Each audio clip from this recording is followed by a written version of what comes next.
Hey everybody, how you doing? Welcome to Spoiler Piece Theater, the podcast that doesn't give a shit about spoilers. We just want to talk about the movies. My name is Dave Riedel. I write for the Chicago Reader. I talk about movies. My pronouns are he, him, and I'm a member of the Boston Online Film Critics Association. My name is Evan Crean. I am co-chair of the Boston Online Film Critics Association and co-author of your 80s movie guide to better living. My pronouns are he, him. And my name is Megan Kearns. My pronouns are she, her. I write film reviews for Edge Media Network. I, too, am a member of the Boston Online Film Critics Association, and I'm also a member of Gallica, the Society of LGBTQ Entertainment Critics. Yowza! Woo-woo. I haven't done a yowza before, so I thought I'd try that. I like a Yowza! That's the Axl Rose version. Yowza! Okay. So we've got 3 movies to yap about tonight on the show, but before we yap about those 3 movies, we wanted to quickly mention over on ye old Patreon, patreon.com/spoilerpiece, we are, of course, doing exclusive audio talking about the movie Gin from 2018. That's Jinn, not gin like gin and juice. And it is the winner of our monthly poll. The poll this month was about featured Black filmmakers. You patrons, you chose Gin. Yay! So we had a nice, lively discussion about that over on ye old Patreon. And I had a back spasm at the beginning of it. So if I sound a little weird, that's why. We broke at one point and I got an ice pack and then I felt a lot better. Right. So put some pep back in your step. Put some pep back in my step. Yes, I was going to try to think about how to rhyme cold with something, but I couldn't. And then while we're at it, I also wanted to give a big shout out to Heather Sachs, our sponsor piece patron. Thank you so much, Heather. First movie we're going to talk. Here's the 3 movies. We got Cocaine Bear, which I think deserves an Academy Award, if for no other reason than somebody put out a movie called Cocaine Bear. Yep.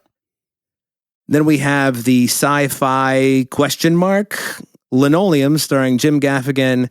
And finally, The Quiet Girl, starring a lot of Irish people. And you know what? The reason I almost called it The Quiet Bear is because I actually wrote in my notes The Quiet Bear. I'm looking at them now. It's amazing. Whoops. So only Megan saw Cocaine Bear, so she is going to lead things off and fill us in. Megan, how was Cocaine Bear? It was a movie. Yeah, it was a time. Yeah, so Elizabeth Banks directed this, and this stars a pretty big cast led by Kerry Russell, O'Shea Jackson Jr., Alden Ehrenreich, Brooklyn Prince, Margot Martindale, Ray Liotta in his final role. Wow, and a lot of people. Yeah, it is. Yeah, that's still not even all the people. Yeah, it's a big cast, and of that cast, they're never all together at once. I mean, who's left of the cast does eventually converge, and they do all actually eventually meet up.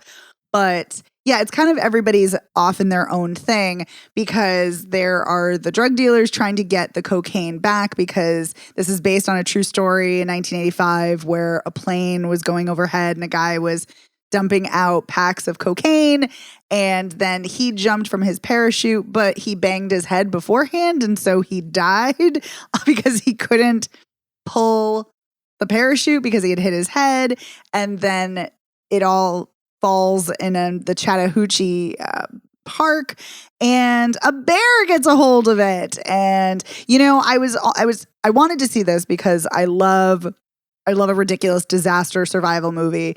And I mean, Cocaine Bear, how could you not? But I was concerned because I despise when animals are in film. But thank God it's a CGI bear. So I could enjoy it to my heart's content. And Party on, I was rooting. bear. That's right. And I was rooting for the bear. And spoiler alert, the bear survives. Thank God. In He real goes life, to rehab. That's right. You know? In real life, the bear does not survive, but in this, the bear survives. But yeah, this is so. Yeah, so there's the drug dealers who are trying to get back the coke, or kind of the henchmen for the drug dealers, who's played by Ray Liotta. And Carrie Russell's a mom who's trying to find her daughter and her daughter's friend who skipped school so they could go to the park and hike and go paint this waterfall. And then there's a ranger played by Margot Martindale, and she's got the hots for somebody else. And it's like a whole bunch of groups of people who end up encountering the bear. And it is as absurd as you would imagine. It is ridiculous. The writing, I wish the writing had been better. And I know that kind of sounds silly to say in a movie about like a cocaine-fueled bear that goes on a rampage.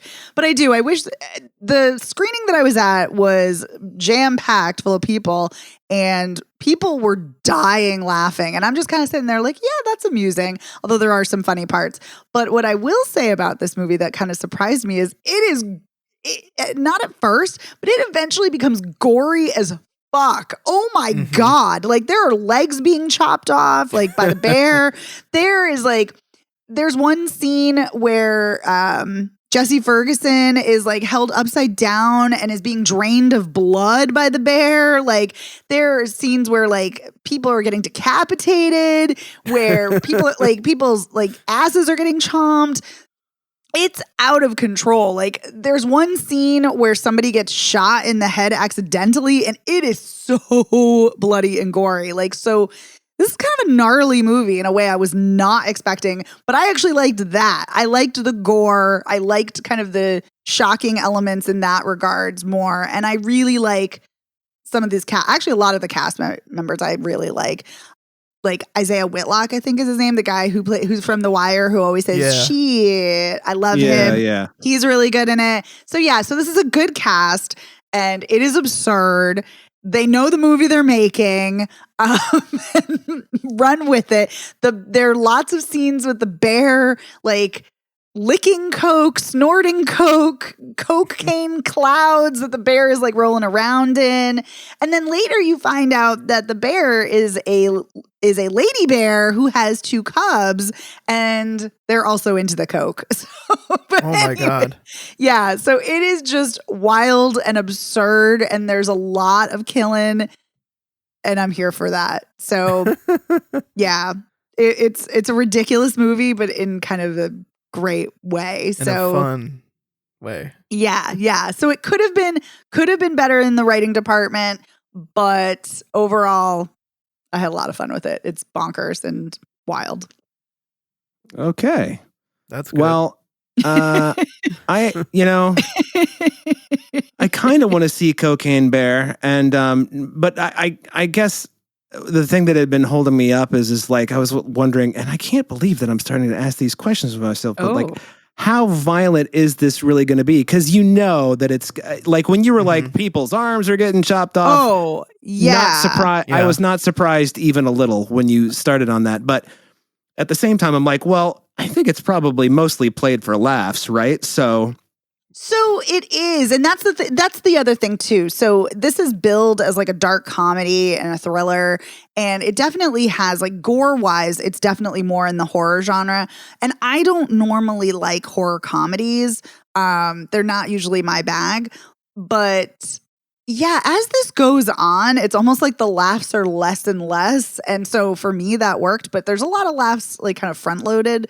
But yeah, some of the killing is definitely for laughs, which like there's a scene with an ambulance where the ambulance crashes and somebody gets thrown from the front, and the bear is like in slow motion trying to like get into the ambulance, and that's supposed to be played for laughs, and it didn't land for me. I didn't find it funny at all.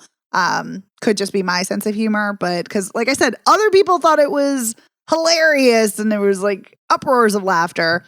But yeah, so it depends. It is very, very gory, but if you love that like I do, great. But if you're kind of like, oh, I only like that if it's played for laughs, yeah, you might like that too. So because a lot of it is definitely played for kind of macabre humor or gallows humor. You know what I keep thinking of when you mentioned that the audience is like, rolling in the aisles, is I think of when I saw This Is the End and the audience, and it was a Critics Plus, sneak preview screening. And so I'm there in the critics row, and people are fucking tearing their faces off. They're laughing so hard. Yes, that's what And this I'm just was. and I'm like, this isn't just a bad movie. This is one of the worst movies I've ever seen. Yeah, You know? I felt that way too at that screening. I'm glad I wasn't alone. That I Yeah. couldn't believe that everyone was dying laughing. I think I would like this. This sounds like it has real Snakes on a Plane energy, where it just has an absurd title that it just totally leans into. And I think the gore for me would probably be hilarious. And it's like I've read some stuff about this. I was reading an interview with the writer. And so I knew that the bear survived. And there was some jokes about whether there would be a sequel to this where it's like they just dropped the bear heroin in other bear, situations. and he's just like sleepy. Well, the writer's Jimmy Warden says something about like putting the bear in space or something like that. Something utterly ridiculous. That's like Machete in space. There you go. Yeah. That's All right. wild. All right. Well, Megan, any parting thoughts on Cocaine Bear? Or have you have you gotten it all out? Am I coked out? Yeah. Like, Yeah. yeah. I mean, this is definitely like if you're kind of looking for like Megan, kind of, you know, the horror movie, the horror sci-fi movie. If you're looking for that kind of like, you know, fun, campy, wild.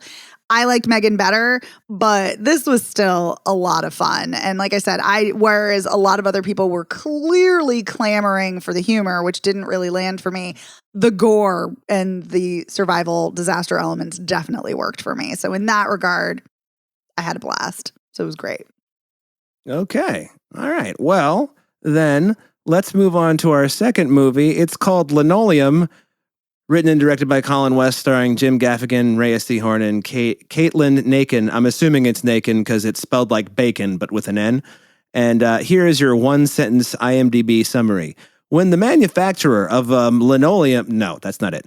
When the host of a failing children's science show tries to fulfill his childhood dream of becoming an astronaut by building a rocket ship in his garage, and SERIES of bizarre events occur that cause him to question his own reality. And just in case you're wondering why I spelled that word, everyone, it's because the robot thought I was talking to it and started being like, oh, here's your Google search for a bunch of bizarre events. And it's like, oh, that's not what I was talking about. So anyway, like I said, this stars Jim Gaffigan. This is all true. He's the host of a failing children's science show, which looks like, if you remember Mr. Wizard, it looks like Mr. Wizard, but with like 1/10 the budget. And Mr. Wizard was a low budget show. Oh, for sure. Yeah. It's like Mr. Wizard meets Bill Nye meets Beekman's World. I've seen all of those, and they're all I think that all fits. So basically, Megan, you didn't get to see this because there was a problem with your screener, right? So what is the one thing that you really saw? What do you remember? Yeah, so it actually wasn't a problem. I mean, yes, it was a screener problem. It was a malfunction. It was because I fell asleep when I was going to watch this movie. I fell asleep on the floor of my living room. And then I was like, oh, on the way to go see Cocaine Bear, I'll watch it on my phone. And I had no service on the train. So that's what happened. But yes, I did see the first 5 minutes of the movie. And what I saw made me want to watch all of it because Jim Gaffigan, like it shows him in the kids show, the science show. And then he's like biking along on a nice sunny day, and everything he looks happy and everything looks great. And then all of a sudden out of nowhere, this car just crashes down from the sky, and it's very jarring and very surprising, obviously.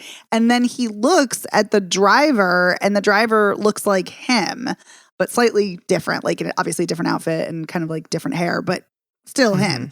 And and that's where I got, and then the next thing I got to see was him at dinner trying to explain it to his kids and his wife, and no one really believing him. So yeah. Well, his daughter, or shall we say the daughter stand-in, believes him because I'm just going to go ahead and spoil this right from the beginning. And let's see if this one sentence does it for you. This is my one sentence review that I wrote on Letterboxd. And I don't usually write reviews before I do the show, but I really just felt compelled to write, if you liked The Notebook, but thought it could have used more sci-fi, is this the picture for you? So, oh, yeah.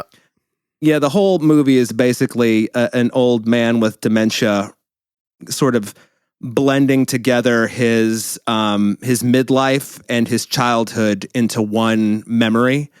And so when he's sitting at dinner, that is his wife that he's talking to, but the daughter is actually her when she was like 17. And then the kid who moves in across the street, whose father is also the Jim Gaffigan guy from the car accident. The kid who moves in across the street is him at like 17, and Jim Gaffigan, as like the better looking version, is his father, who it turns out is a psycho. This movie went to some places that were very dark that I did not see coming. Yeah. I was not expecting the weird abuse scene where he's, flagellating his son with his on the Bible. arms. Yeah. Oh God. At least I thought that there was going to be some like weird, sexual abuse there, and it all takes place. It's all suggested. It takes place off camera. Thank God. I mean, physical abuse is gross too, but just thank God it's not what I thought it was going to be. That being said, otherwise, once I realized where this was going, absolutely none of it surprised me, and it was really disappointing to me because of that. Yeah, I can understand that. For me, this movie was very striking in the beginning. I thought the cinematography and the vibrant colors were really cinematography is pretty sharp. And that opening scene where the car comes crashing down from the sky, it felt like it shook my apartment. Just the sound coming through my subwoofer, like I could feel the floor shaking, and it was so startling. And so it immediately hooked my attention. But watching this movie felt like riding a roller coaster where I was really into it at first, and then the movie lost me. And then I started getting into it again, and then the movie lost me. And I ended on the part where I felt like it was losing me, because by the time we get to the reveal that it's this guy's cascading, crashing memories that are all kind of blending together into some type of memory soup, I felt like the movie started going to these really saccharine and unearned places emotionally, where it became just so overdone that I'm like, why, what am I even watching? And do I even care? No, I don't care anymore at this point. Yeah. Well, the thing that tipped me off when I realized something was weird was actually pretty early. And I just thought it was weird. I didn't, you see his son sitting at the table with him when Jim Gaffigan's son, this little red-haired kid, sitting at the table eating dinner with them, and he doesn't speak at all. And then the next time you see him, I was like, is that a different kid? I'm like, it can't be a different kid. That would be, I must just not have seen him well enough, because he's also got red hair, whatever. And then the third time you see him, I was like, this is definitely these are three different actors playing this kid. What's going on with this movie? And by this point, you've already seen, old man Jim Gaffigan, who, by the way, looks absolutely nothing like 50-year-old Jim Gaffigan. Right. But yeah. He's shorter, like much shorter, significantly shorter in a way. They're like, how is the, I mean, I know people as they age kind of shrink, but not that much. But this guy looked like he could have been an extra on Seinfeld, and Jim Gaffigan doesn't, So, that was a little bit, that was hard for me to swallow. But then I started thinking about the kid. Are they not like having this kid speak because they don't want to like pay an actor extra? Because if an actor speaks on camera, you have to pay them more. Yep. So, and this is a low budget, kind of ambitious science fiction movie. But then as things started getting weirder, and then the old woman shows up on the lawn, and, I was just kind of like, all right, I think I see where this is going. And now The Notebook doesn't do any of the weird memories crossing over. That's not what I meant. That's what I meant when I said, if you needed more sci-fi, it's for you. Because the movie even ends like The Notebook ends, with, instead of James Garner talking to Jenna Rollins, it's whoever the old woman is talking to the old man, being like, hey, who's this photo of? And it's a Polaroid of like him at 17 and her at 17. And he thinks that he sees like a kid dressed up as a ghost. And this actually really made me mad that they did this in the last 5 minutes. Is you see the little boy who you think is Jim Gaffigan's son the entire movie, played by 7 different actors when I watched the credit. 2 of them, Jim Gaffigan's kids.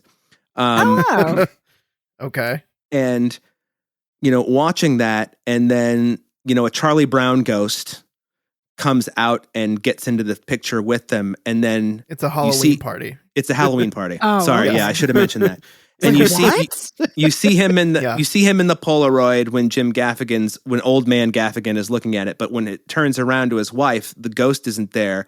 And he's like, "Oh, you got a picture of you and me with Sam." And she says, "No, honey, Sam was stillborn. He's not in that photo." And I was just like, what? Fuck you for introducing stillborn fucking fetus in the last 7 minutes of this movie. That seems like it would be a major, major, major piece of the story that's just kind of tossed off. Right.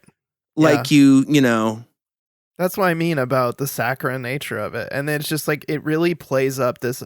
So he's laying in bed wearing this spacesuit that you keep seeing this entire time in his like basement with like a cracked faceplate. And so, as the old man, he's laying in bed wearing this spacesuit, kind of going on and on about like when they're going to launch the rocket. And they have this like hallucination where Ray Seahorn is setting up the rocket, but it's like a cardboard stand-up rocket. And then they're in the cockpit together getting ready to launch when he's getting loaded into an ambulance to be taken to the hospital. And it goes to places where you're like, it's like Wes Anderson level sentimentalism. And you're like, what? You know what I mean? With the character, like whimsy. I mean, like Wes Anderson level whimsy. Good word. For a moment that it's like could be serious emotional drama, and it just doesn't. They're just so incongruous together. To me, it was just not working. Yeah, and when you see that the metaphor is supposed to be, the rocket is basically him, rocketing off to that's death, basically, and he's no longer afraid of, getting in the rocket and, his homemade rocket. It's just like, is this really what this all built up to? This is what we've done. The whole thing was a dream. How do you even think that that's a good? How do you convince anybody that it was all a dream is a good way to end a movie in 2023? How many times has that been done? How many times when you were in 7th grade and you had your teacher was like, "All right, you have to bring in a short story by Tuesday." 46 of them ended with, "And it was all a dream." Jesus Christ. I didn't realize this movie. My story has never ended that way. Yeah. I didn't realize this pissed me off so much, but it is frustrating.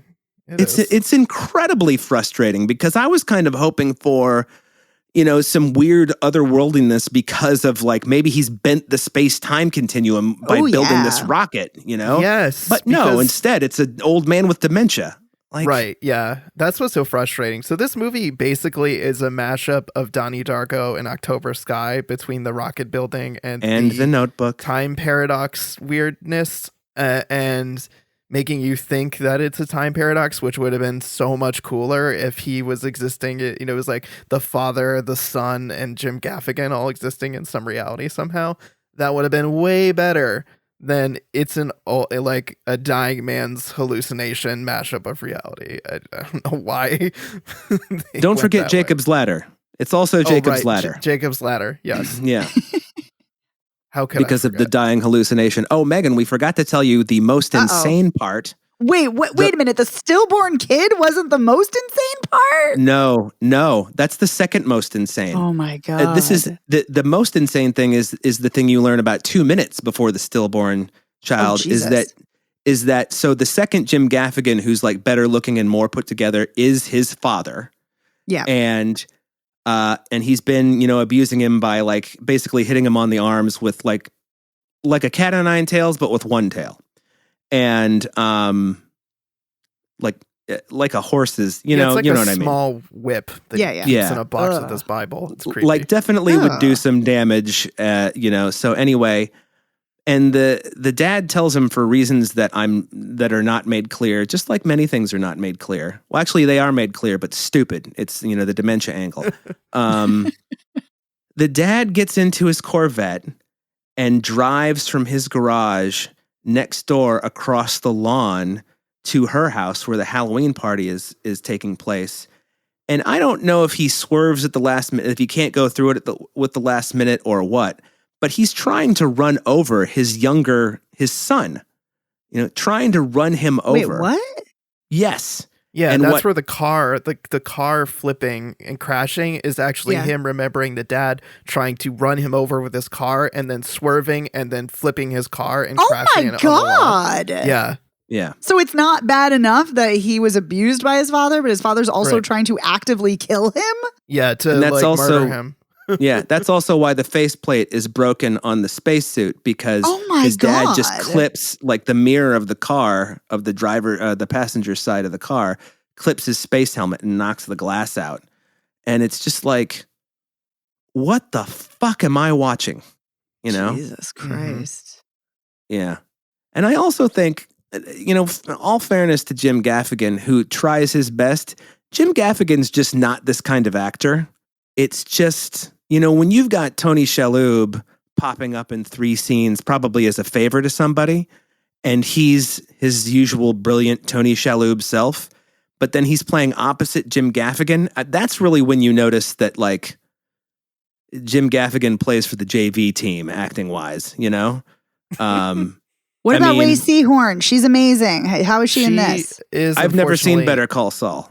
So she unfortunately is not good in this, but I will blame that on the writing, because her character is so one-dimensional. Like, what can she do? Her character basically is this kind of like she's a dick shrew who's always, putting, just putting him down / being like, no, everything you want to do is stupid.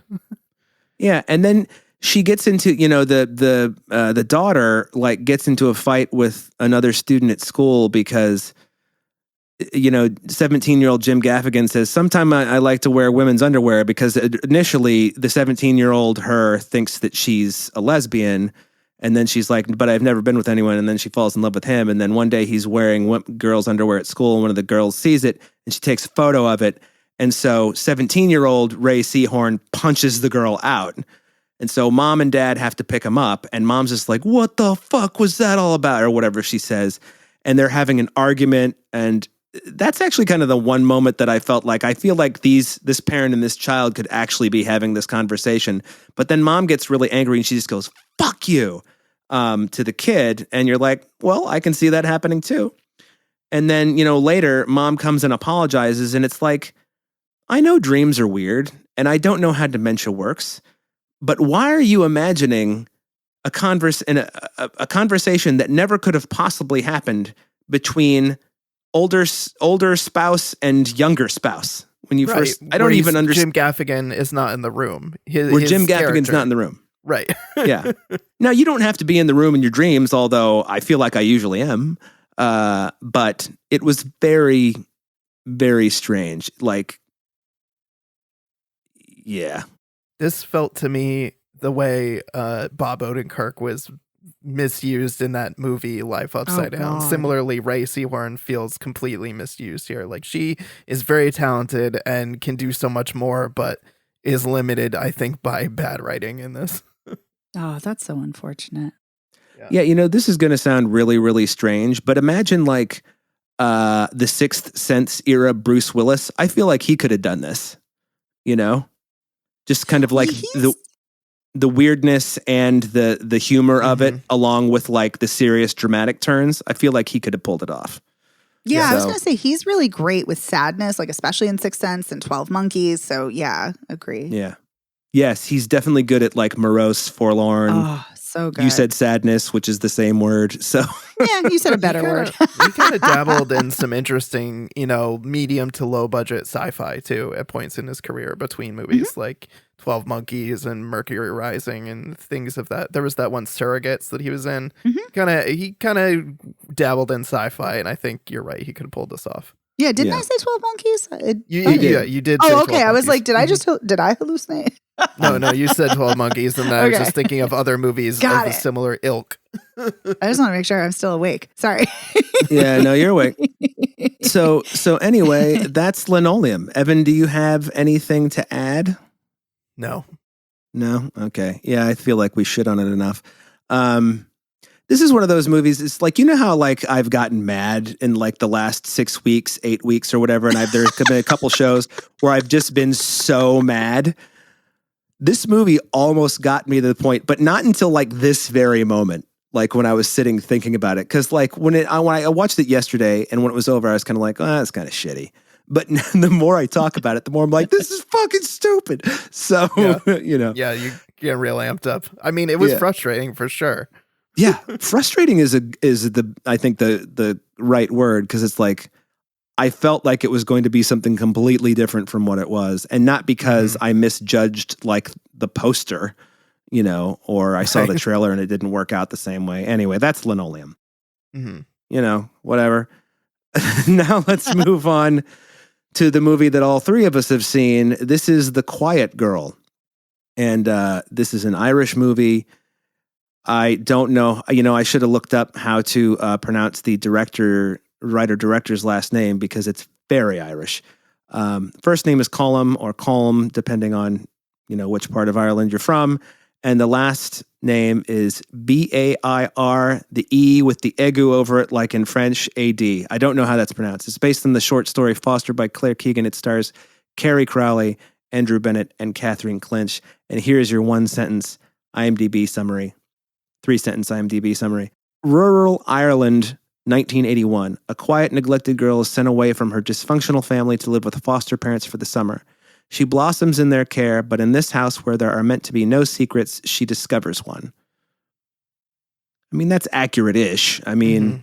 That's accurate. Yeah. Well, it's not a secret. It's kind of like the thing you don't talk about because it's sad. That's a secret. I still think that's a secret. I think so too. I think that description makes it seem like there's more intrigue than there actually is around the secret. Yeah. Yeah, the secret, by the way, is that the foster parents are not actually the foster parents. They've been murdered and replaced by two people who look exactly like them. Wait, that's an M. Night Shyamalan movie. Sorry. Which M. Night Shyamalan movie is that? Where the grandparents, what is that one? The Visitor. Oh, the Visitor. The Visitors, yeah. Or The Visitor, The Visit, whatever it is. Yeah. Turns out The Quiet Girl, these two people who the little girl has gone to live with had a son who died on their farm in what sounds like a horrible accident. He fell into their slurry pit. And if you know what a slurry pit is, I'm not sure, aside from burning to death, if I can think of a worse way to die. Ooh. One of the neighbors, who it turns out is kind of a fucking dick, tells the little girl that. Huge asshole.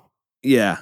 Well, that's why they have that conversation later when the foster dad says to the little girl, it's like, well, you know, herself always likes to believe that people will be better than they really are. And then she's disappointed, and it's just like, no shit, she misjudged that woman. But anyway, let me give you the story. So you've got, I'm just going to call her Kate, is because that's how we as Americans would pronounce it. I cannot do the Irishness of it. And this movie, a lot of it is in Irish. I would say it's about like 3-1, 4-1 Irish to English, because they do speak English in the movie, but not a bunch. And so this little girl, as her family is, they're poor farmers. She's got at least 2 older sisters, maybe 3. She has a younger brother, and then there's a baby on the way. And she is, as they call her, she's a wanderer. But really, she's trying to run away most of the time. Yeah.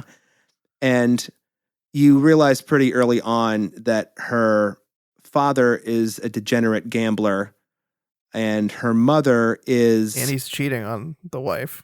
Right. Yes. And he's cheating on the wife. I forgot about that.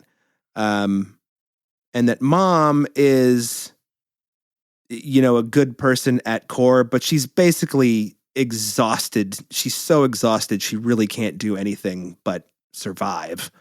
And so it turns out she has this well-to-do family that has a you know, a rather large, and it would appear, you know, money-making farm that they send Kate to live with.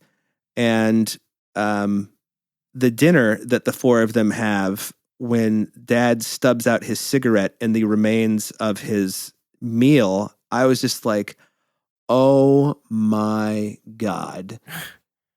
That dad is such a massive piece of shit on so many different levels. Like between the gambling, the cheating, there's that part where you can overhear their conversation downstairs, him and his wife, and she's like, "Some help of a man you are," because he's just such a deadbeat loser. And then he brings Kate to this, these cousins of his, and he's just such a dick the whole time he's there, including when they try to give him some rhubarb and he just lets it fall on the floor and doesn't even bother to pick it up and drives away with his daughter's suitcase still in the car. Yep. Yeah. And I'm sorry to throw this correction in. It's her cousin, but mom's cousin.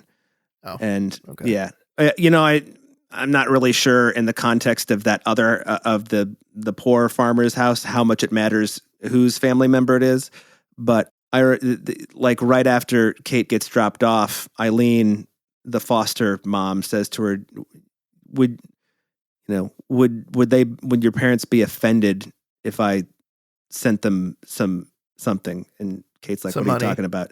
Yeah, send them some money. And she's like, what do you mean offended? She's like, would they be cross? And she's like, no, my mother wouldn't, but my father would. And it's like, so you're a degenerate gambler and you can't afford to get the hay out of the loft, but you don't want to take any money from anybody so you can pay the guy who comes and gets the hay out of the loft. What a dick.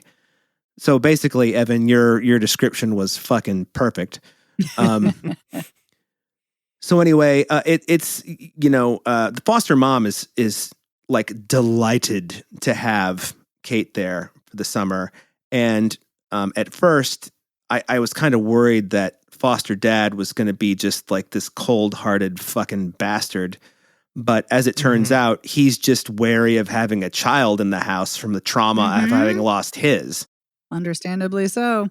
Absolutely. And, she is a quiet girl. She doesn't, how many lines do you think Kate has in the whole movie? 25? Yeah. But she does eventually, under their care, just become, a more, I wouldn't say relaxed, because she still seems like she's pretty tightly wound. But I think the thing going on in her head is, I'm going to have to go back at some point because, right. She's growing up in the house she's growing up in. She has no illusions about, what is in store for her or how long this is going to, last. And, but before that, there's a wake that they take Kate to for one of their neighbors who's died. Of course he's died. Why would you take a wake to somebody who's living? Unless you're on The Wire, of course. So if you guys have seen The Wire. So anyway, they go to this wake and Kate is getting kind of not fidgety, but she's like, it's tired. It's a bunch of old people talking about the dead and, drinking tea and beer and stuff. And so one of the neighbors says, oh, hey, Eileen, I'll take her home. And, Eileen's like, okay, I guess. So woman's walking her home, calling Kate a dope, which is just delightful. And then says, oh, I can't believe they took you for the summer after what happened to them. And she's like, what do you mean what happened to them? She's like, their son, he drowned and he fell into he's chasing their dog. He fell into the slurry pit. He drowned. And you're like, oh, so that's why when foster dad thought he lost Kate at the beginning of the movie, he kind of freaked out. Right. But also just like, what a shitty way for the kid to learn. And so, yeah, that's horrible. Foster mom and dad, just think about you're how old is Kate? Like 9, 10? I mean, she's pretty young. Yeah, seems like it. And so to just kind of have that thrown at you, realizing you've been wearing some dead kid's clothes until they bought your own. And, what do you say to these people now that you know this? And she tells them she knows the secret. And, it kind of hangs over them, even though they love having this kid there. And then they get the letter that says, we had the baby, everything's fine. We're going to please bring Kate back home to us. And so they keep her as long as they can, and they take her back home and they drop her off. And Kate, the thing that struck me was when she sits down at the kitchen table and she just like runs her hand over the table to like wipe all the crumbs away. And she just looks like, this is not foster mom and dad's house who have like a clean house, you know? And I should mention, by the way, that foster dad, whose name I can't remember. Sean. Sean, thank you, which is why I keep calling him foster dad. He does eventually really warm up to Kate and become like a real father figure to her, just like Eileen is a real mother figure. And so when they drop her off, and when they drop Kate off at her family's home, they're devastated. Kate's devastated. You know, she immediately starts being criticized because she has this cold that she's brought home because she fell in the well, although she did get out on her own. But, you know, it's just this poor child. And then the foster parents drive off. They give some gifts to mom. They say, is everything all right? And she says, yeah, it's as good as it can be, basically. And then Kate takes off after him and she catches him because they have to open the gate at the end of the property to get out, to drive out. And foster dad picks her up and she calls him daddy. And then she sees her real dad walking down the street and she says to the other guy again, daddy. But the second time it feels more like he's coming for me. Here. You know? Yeah, exactly. And it's just like, this is one of the most heartbreaking movies I sobbed this entire movie, you know? Because I think I kind of knew what was coming I didn't like guess the ending like, you know, I do on a lot of this, but I was just like, I thought kind of what, you know, Kate's going to like fall in love with these foster parents and they're going to fall in love with her or whatever you want to, you know, however you want to put it. And she's going to be separated from them. And that's exactly what happens. But it's even worse than I imagined it could be because she tries to run after them and then she sees her horrible father coming for her. I mean, right. And not Good just Lord. walking, but like lumbering in an angry way to get her. With purpose. Yeah. Yeah. Anyway, so, I mean, I guess viewers, listeners, whatever you are, viewers. I say viewers because we can all see ourselves on video, but I just kind of forget that it's audio only. I guess everyone kind of knows how I feel about it. How did you two feel about it? I loved it. I was absolutely destroyed by it. My God. It's devastating. And I actually did know where it was going. Like I knew pretty early on, like I predicted like almost all of it. But that I don't mean that in like a bad way or that lessened my enjoyment or appreciation of it at all. It was very much like you, Dave. Like I wasn't crying through the whole thing. I'm kind of surprised.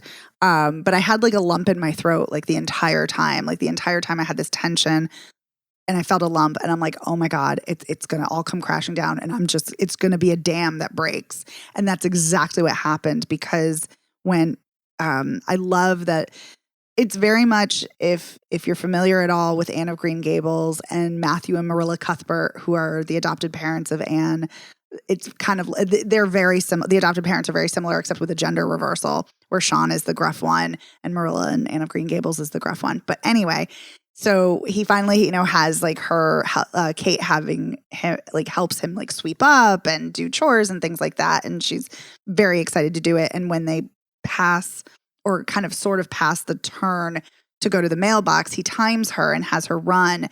And every time she's faster and he's so encouraging and it's so lovely.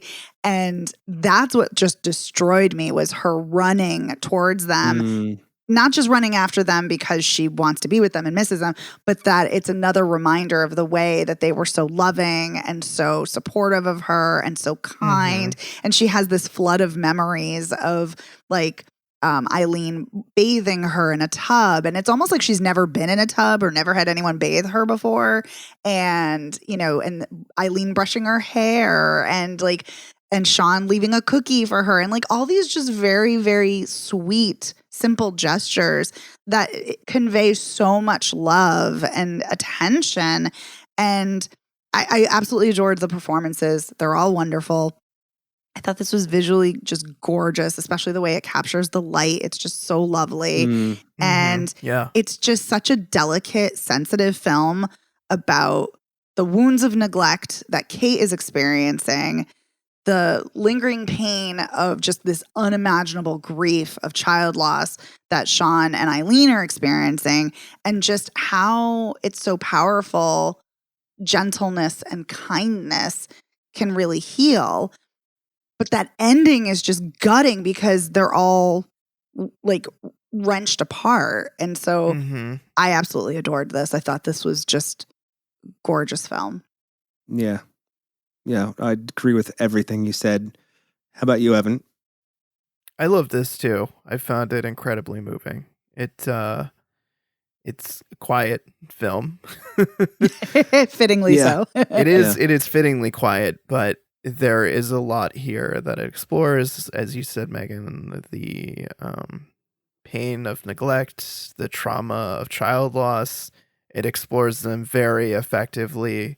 It's a visually striking film with just such vibrant cinematography and shot choices, and I like that the film has a very kind of observational style of cinematography, both observing the way that Kate moves through the world and moves through the space of the house that she goes to live in, but also it has a very kind of childlike observational quality where you see things from her perspective, like when she's riding in the car and how a child would look around at like the pattern of the dad's shirt, or like the cigarettes in the ashtray, or the earrings that the woman is wearing, the one who's, you know, clearly having an affair with the dad.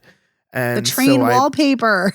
Yeah, the train wallpaper. Yeah. And so I really liked that aspect of it. And I found the relationship between her and her foster parents incredibly moving. I was really pleasantly surprised how Sean warmed up to her and became so kind and sweet to her when he feels bad about yelling at her when she wanders off because she was just wandering off to get a broom to help him. And so he leaves her that cookie, and then he gives her a sip of beer at the wake. Right. And he takes her that. out, after things get weird, after she finds out about the dead son, and Eileen is kind of distraught, and he takes her out and, sits by the water and just spends time with her. And so all of that I just found so incredibly sweet and moving. And, you both have talked about the kind of inevitability of where this movie has to go. And you spend the whole time going, I really hope that's not where this is going. I really don't want it to go that way. But it's the only way really you can see it going is that she has to go back to her house. But you really just don't want that. And she doesn't want that because she's going back to a place where people not only don't care about her, they see her as a nuisance. Right. And her mere presence as an affront to them. And it's just so heartbreaking to think about them, of her going back to that, where she's been in a place where people talk to her in terms of affection. They call her, pet, and things, they speak to her like a person and treat her with such care. And, it's, it's just so difficult knowing that she has to go back to this place where people friggin' hate her and are just mad at her for even existing, and seeing her transform over the course of this summer, where she is still quiet, but she's become a lot more confident. She can answer quickly and succinctly. And I love that scene where Sean, the foster father, says she says as much as she needs to say. May there be many more like her. And I just thought that was I loved some of the Irish turns of phrase in here that really just kind of cracked me up. Yeah. Also, speaking of the transformation, something we haven't mentioned yet is that in the beginning of the film, she's wetting the bed, and she's very ashamed of it. And she's very concerned, and she hides under the bed when she's at her house. And like her mom is not comforting to her at all, because her mom is seeing this as, oh, here's another, chore that I have to do is clean this bedding. And I love that she has an accident, and the first night she's at Eileen and Sean's house, and Eileen is like, oh, look at this. I can't believe I had you sleep on this mattress. The mattress is weeping. We got to fix this. And I love that she makes like this game, like, this kind of fairy tale out of it in a way. And it's just so lovely. And, shame is a killer. It'll just strangle you. And the fact that yes, they do have this unspoken kind of sort of secret in that they don't talk about their deceased child. But yeah, the fact that she's like, no, there's no secrets in this house because we're not going to have shame. And I'm like, yes, they're actually healthy. They actually understand healthy communication and healthy relationships. And also Kate sees, I love the scene where she's like looking through the crack of the door and she sees the two of them in a moment of like an embrace, like a tenderness where they touch foreheads, because she doesn't see her parents like that at all. So it's so important and lovely that she's seeing affection and respect and kindness between adults and also to herself. She's just desperate for it. She's yearning for it. And yeah, and isn't it a surprise, not a surprise, that she stops wetting the bed as she's there because she's not probably suffering from, anxiety and all of this tension at their house that she's experiencing at her house. Yeah. Oh boy. Yeah, inevitable. Good way to describe the ending, Evan. This is also one of those movies. Oh, you're welcome. This is all one of those. This is also one of those movies where I feel like, when you're in journalism school, one of the things they tell you about journalism is here's how you write a journalism story. They tell you to write a lot of different ways, but one of the things they say is you tell the reader what you're going to tell them the thing, and then tell them what you told them. And that's exactly what this movie does. It's like, here's what's going to happen. Here it is happening. Here's what just happened, because she has all the memories as she's running down, chasing the car. And it's just like, I can't remember the last time I saw a movie where I was there were no surprises in any way, but it's just made so exquisitely beautifully that it doesn't matter that and the emotions are all so well wrought and the performance is so pitch perfect. I'm kind of surprised this didn't show up on more best of lists and stuff like that at the end of the year last year. Maybe because no one fucking saw it. I don't know. I didn't see it until the end of February. We didn't see it. Yeah, we had a screener of it. So yeah.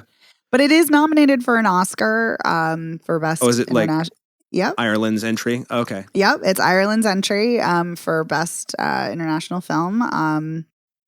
Because it's in Gaelic mostly. But yeah, and I love that it is it got the traction from the Oscar and that it's gotten glowing reviews, which it absolutely deserves. And Evan, you had mentioned that it's a quiet film, and it absolutely is. And I really love how it utilizes silence, and not enough films do that. Not enough films allow their characters and the space to breathe.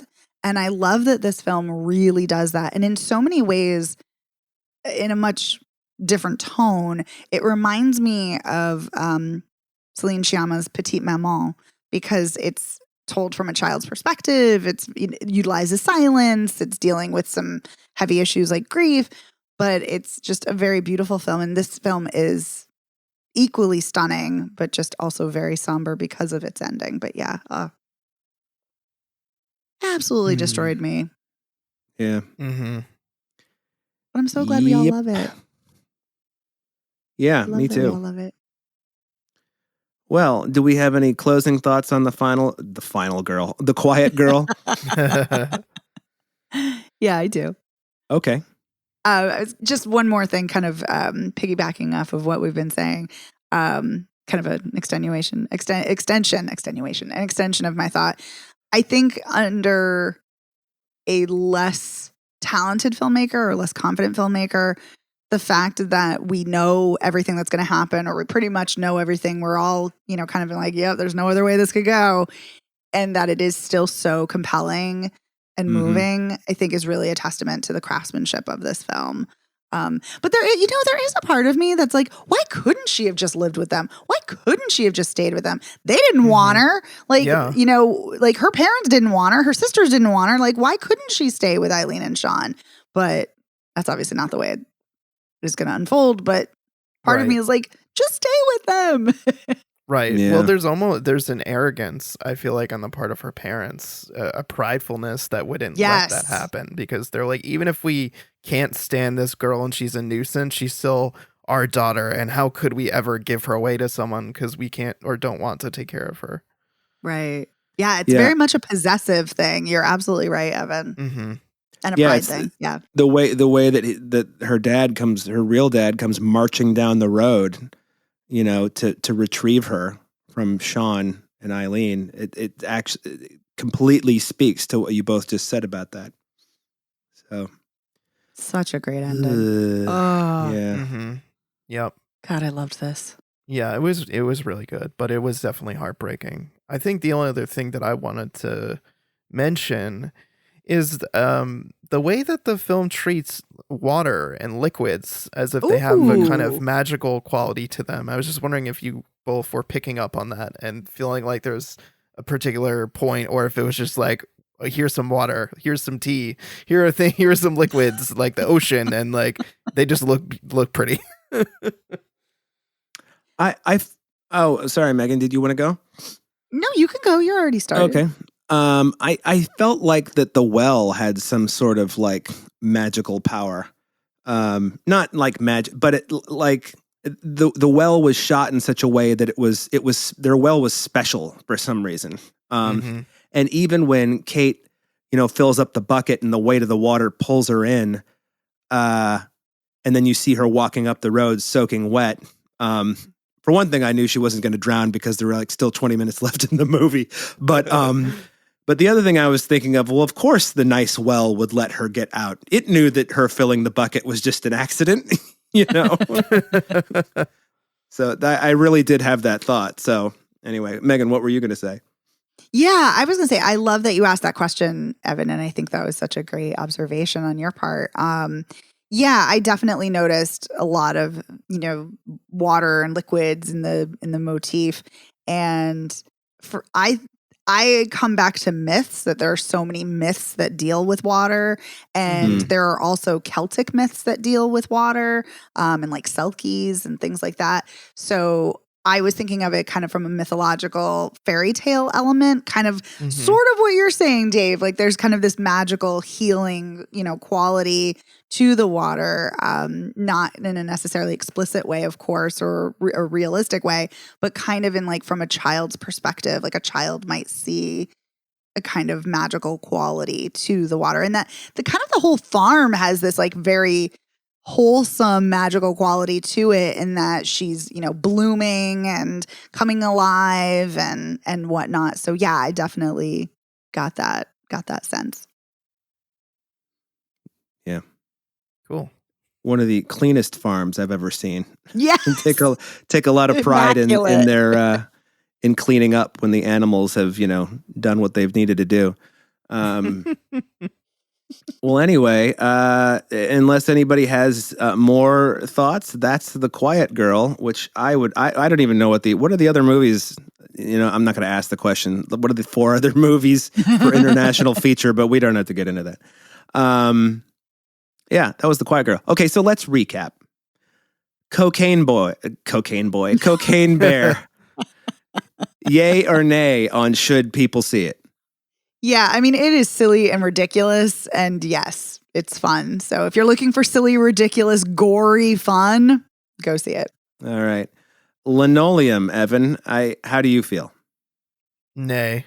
Yeah, I'm gonna say soft pass on this, but even though I sounded really pissed off, which I was, I feel like that there are germs of good ideas in here that just like go completely the wrong way, but germs of good ideas. And then The Quiet Girl, not bear, as I wrote in my notes. The Quiet Girl. I think it's safe to say we would all encourage listeners to see this. Yes. Oh my God, yes. Yeah. Do take a box of tissues, and and if you're a really heavy crier like I am, maybe a second shirt. So, God. yeah, yeah. So anyway, that's it. That's what we got. That's Spoiler Piece Theater this week. We told you what we think of all the movies. Cocaine Bear is coming out in theaters. Linoleum's VOD. Yeah, that's right. The cocaine girl. Oh my God, what is wrong with me? The Quiet Girl is coming out in theaters because of all the buzz it's been getting. And so there you have it. I want to say thank you very much to our editor, Otto Clammer, and we apologize for all the breaks we had to take because of my back today. Thanks, Otto. Thanks, Otto. You can find Spoiler Piece Theater anywhere you can find podcasts. If you'd like to visit our website, it's spoilerpiece.com. On social media, we're Spoiler Piece Theater on Facebook and at Spoiler Piece on Twitter, Instagram, and Letterboxd. If you'd like to email us, get in touch, let us know what you thought of Linoleum, The Quiet Girl, or Cocaine Bear. I got them all right that time. Woohoo! You can do that at spoilerpiece@gmail.com, or you can give us a call at 862-21-PEACE. Leave us a voicemail. Let us know how you think that, no, that's not how a bear would react if it was on cocaine. Good Lord, what's wrong with you? If you like the show, please rate and review us by going to ratethispodcast.com/spoilerpiece, or you can rate us on Spotify and Apple Podcasts. That really helps us out, makes more people know about the show. And if you really, really like the show, please consider joining our Patreon. I want to remind you all that this week's movie that we discuss over on the old Patreon is the winner of our February poll, which was highlighting Black filmmakers, and the movie is the 2018 film Jinn, Jinn, if you're going to look for it on demand. And by the way, if you have Canopy, it's free on Canopy.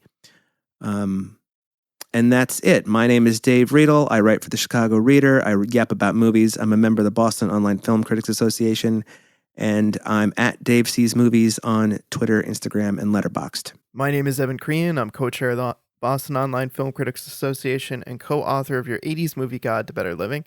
You can follow me on Twitter, Instagram, and Letterboxd as Real Recon, and that's real as in film reel. And my name is Megan Kearns.